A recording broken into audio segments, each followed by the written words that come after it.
ஏன் என்ன காரணம்னா ஒன்லி துபாய் அபுதாபிலேயும் வந்து இன்னும் பிசினஸ்மேன் இருக்காங்க, அங்கேயும் வந்து தமிழர்களோட எண்ணிக்கையும் ஜாஸ்தியா இருக்கு, ஷார்ஜாலையும் இங்க இருக்கு, நீங்க ஏன் துபாய் மட்டும் கன்சிடர் பண்றீங்க? இல்லை பேசிக்கலி நான் grown up in Dubai. Okay, so அதனால லாஸ்ட் ஒரு 12 இயர்ஸ் துபாய் பற்றி எனக்கு தெரியும், இங்கே இருக்க மார்க்கெட் கண்டிஷன் தெரியும். ஓகே, துபாய்க்கு தனியாக கிங்டம் இருக்கு. ஆமாமா, ஒவ்வொரு ரீஜனுக்கும் ஒவ்வொரு எமிரேட்ஸ்க்கும் ஒரு தனித்தனியாக இருக்கு. ஸோ துபாயோட லேண்ட் சைஸ் ரொம்ப சின்னது. ஸோ அதனால வந்து உங்களுக்கு demand is really high. Dubai மார்க்கெட்டோட பாலிசிஸ் கவர்மெண்ட் துபாய் தான் ஒரு இனிஷியேட்டிவ் பண்ணுவாங்க, அதை வச்சு தான் யூஏயில் வந்து எல்லாமே கொண்டு வருவாங்க. ஸோ ஃபர்ஸ்ட் கோயில் ஓப்பன் பண்ணது துபாயில் தான். அதுக்கப்புறம் தான் அபுதாபி வந்து அதை ஃபாலோ பண்ணாங்க. சாட்டர்டே சண்டே ஹாலிடே கொண்டு வந்து துபாய் தான். ஸோ ரிலாக்ஸேஷன் ஃபாரினர்ஸ்க்கு ரிலாக்ஸேஷன் கொண்டு வந்து துபாய் தான். ஸோ எக்கச்சக்க ரெஸ்ட்ரிக்ஷன்ஸ் இருந்துச்சாங்க. டூரிஸ்ட்டுக்கு என்னென்ன விஷயங்கள்லாம் தேவை, ஒரு டூரிஸ்ட் வந்தால் என்னென்ன விஷயங்கள் எதிர்பார்க்குறாங்க, எப்படி எந்த அளவு நம்ம ஒரு விஷயம் நம்ம பண்ணி தரணும் அங்கே இருக்க ஆடியன்ஸ்க்கு. துபாயில் வந்து 24 hours ஹோட்டல்ஸே பார்த்தீங்கன்னா ரெஸ்டாரண்ட்ஸ் மட்டும் கிடையாது, சூப்பர் மார்க்கெட், ஹாஸ்பிட்டல்ஸ், ஃபார்மசிஸ், நீங்கள் anything if you want 24 hours இருக்கும். பட் மற்ற எமிரேட்ஸில் அது வந்து அவ்வளோ ஃப்ரீக்வெண்ட்டாக இருக்காது உங்களுக்கு. ஸோ டூரிஸ்ட்டுக்கு வந்து சேஃபஸ்ட் சிட்டியும் துபாய் தான். அதர் தேன் தட் இன்வெஸ்ட்மெண்ட்டுக்கும் சரி பிஸ்னஸ்க்கும் சரி இன்னைக்கு ஃபினான்ஷியல் ஹப்பாகவும் துபாய் தான் இருக்குது. துபாயை காட்டிலும் ஷார்ஜால ரொம்ப சீப்பாக இருக்குது ஓரளவுக்கு. ரியல் எஸ்டேட் ரெண்டலாக போகிறதுனாலும் சரி, இல்லை வீடு வாங்குறதுனாலும் சரி. இப்போ துபாயிலேயே கூட சில இடங்களில் பால்கராமா இல்லை வந்து அந்த சில மண்குல் இந்த மாதிரி சில ஏரியாங்களில் இந்தியன்ஸ் இருக்காங்க. பட் மெயினாக இருக்கக்கூடிய மெயின் சிட்டியில் மெரினா பே கிட்ட அந்த சைடில் பார்த்தீங்கன்னா அவ்வளோ இந்தியன்ஸ் வந்து இல்லை, அஃபோர்டபுளாக இல்லை, அதனால் ரெண்டலோ இல்லை வாங்கவே முடியலைன்னு. இப்போ வேற இப்போ நீங்கள் ஷார்ஜாலேயோ இல்லை அபுதாபிலேயோ நீங்கள் பண்ணும்போது இன்னும் உங்களுக்கு அது ஜாஸ்தி ஆகும்ல. ஏன் நீங்கள் அந்த சைடு போக போகிறீங்க? ஏன்னா நிறைய பேர் வாங்குவாங்களா, துபாயில் அஃபோர்ட் பண்ண முடியாதவங்க அங்கே வாங்க கொடுக்கல. எக்ஸாக்ட்லி. இப்போ துபாயில் வீடு வாங்குறதுக்கு மெயின் ரீசன் ரெண்டல் இன்கம் காட்டி தான். ஆமாம், அதுதான் மெயின் ரீசன். வாங்குறவங்க எல்லாமே ஃபாரினர்ஸ். எங்கிட்ட கஸ்டமர்ஸ் 90% ஃபாரினர்ஸ், 10% லோக்கல்ஸ், யூஏல இருக்கக்கூடிய மக்கள்ஸ். ஸோ அவங்களுக்கு வந்து அங்கே தங்க போகிறது இல்லை. ஸோ ரெண்டல் இன்கம்க்கு வந்து 2 விதமாக ஜெனரேட் பண்ணி தரோம் நாங்கள்.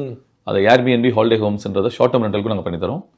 லாங் டேர்ம் ரெண்டல் இப்போ நம்ம எப்படி நம்ம ஊரில் இருக்கோமோ ஃபுல் டைமாக ஒரு 1 year கான்ட்ராக்ட் மாதிரி. ஓகே. ஸோ துபாயில் இருக்க டிமாண்ட் வந்து மற்ற எமிரேட்ஸில் அந்த அளவுக்கு கிடையாது. ஓகே, ஷார்ஜாலையோ மற்ற இடத்துலையோ. ஓகே, பிகாஸ் டூரிசம்ல இருந்து பிஸ்னஸ்ல இருந்து ரைட். ஓகே, ஃப்ரீக்வெண்டா வந்துட்டு போறவங்க. Right. Okay, so it's transit mostly உங்களுக்கு தெரியும். ஓகே. சோ துபாய் கம்பேர் பண்றப்ப மற்ற ரீஜன்ல இருக்கக்கூடிய opportunities is little less. Okay. Dubai வந்து ரெண்டல் இன்கம்ல சுப்பீரியரா இருக்குன்னா என்ன சொல்லுவீங்க, என்ன லெவல்ல இருக்கு? இப்போ ப்ராப்பர்ட்டி நீங்க இன்வெஸ்ட் பண்றீங்க, ஃபார் எக்ஸாம்பிள் ஒரு 1 crore ப்ராப்பர்ட்டி கிடையாது துபாயில. 6 crores ஆரம்பிக்க 8 crores ஆரம்பிக்க இல்ல நான் 2 crores தான் சேல் பண்ணுறோம். 2 crores இருந்து இருக்கு. ஓகே. 1.75 இருக்கு. பட் ரெஜிஸ்ட்ரேஷன்லாம் சேர்ந்து டாக்குமெண்டேஷன்லாம் சேர்ந்து so basically 2 crores customer will feel okay. ஆமாம், அந்த 1.75 சொல்லிட்டு அகைன் கொஞ்சம் எக்ஸ்ட்ரா ஒரு 10 lakhs வரப்போ அகைன் என்னங்க மாதிரி பேசுவாங்க. ஸோ 2 crores வந்து நாங்கள் ப்ராப்பர்ட்டி சேல் பண்ணி கொடுத்துட்ருக்கோம். ஸோ உங்களுக்கு ரெண்டல் இன்கம் வந்து 8% கிடைக்கும். 2 கோடி ரூபாய்க்கு வீடு வாங்குறாங்கன்னா இது வந்து ஃபர்ஸ்ட் மந்த்லேருந்து வந்துருமா? இனிஷியலேருந்து வரும்.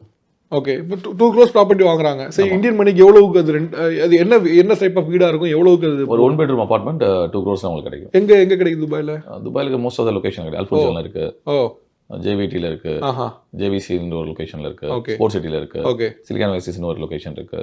ஸோ எல்லாத்துலயுமே 2 crores இருக்கு. ஓகே. அந்த பில்டிங் லிட்டில் ஓல்டா இருக்கும் உங்களுக்கு. ஓகே. ஓகே. நியூ பில்டிங்கா இருக்காது. பிராண்ட் நியூ பில்டிங் கண்டிப்பாக எக்ஸ்பென்சிவா தான் இருக்கும். ஓகே. ஏன்னா அது லைஃப் டைம் அதிகம். ஓகே. இப்போ இதுக்கு 2 crores வாங்குறாங்க, அவங்களுக்கு ரெண்ட் எவ்வளவுக்கு போகும்? அது இந்தியன் மணியில் எவ்வளவு போகும்? ஒரு 60 to 70,000 உங்களுக்கு ஈஸியாக ரெண்டல் வரும். 60,000-70,000 ரூபாய்க்கு. ஓகே. ஃபர்ஸ்ட் ஸ்டார்ட்ல இருந்து பண்ணிடுவோம். ஆமாம். ஆக்சுவலாக வந்து ரெண்டல் வர அபார்ட்மெண்ட் நாங்கள் சேலே பண்ணி தரோம். Okay. Okay. Okay. Not over commit anything. இதுக்கு நீங்க சார்ஜ் பண்ணுவீங்களா? இப்போ ஆல்ரெடி உங்கள்கிட்ட வாங்குறாங்க, அதுக்கப்புறம் நீங்க ரெண்டல் இன்கம் மாற்றி கொடுக்குறது, அதெல்லாம் வந்து டோட்டலி நீங்க ஃப்ரீ ஆஃப்? ஆமாம். கஸ்டமர் ஃப்ரீயாக பண்ணி தரோம், காம்ப்ளிமெண்ட்டாக பண்ணி தரோம். எங்கிட்ட தான் வாங்குறதுனால we are doing the services as free. Okay. இது நீங்க மட்டும் பண்றீங்களா இல்லை மற்ற பியர் காம்படிட்டர்ஸ் இதை எடுத்து பண்றாங்களா? இல்லை, மோஸ்ட்லி யாரும் பண்றது இல்லை.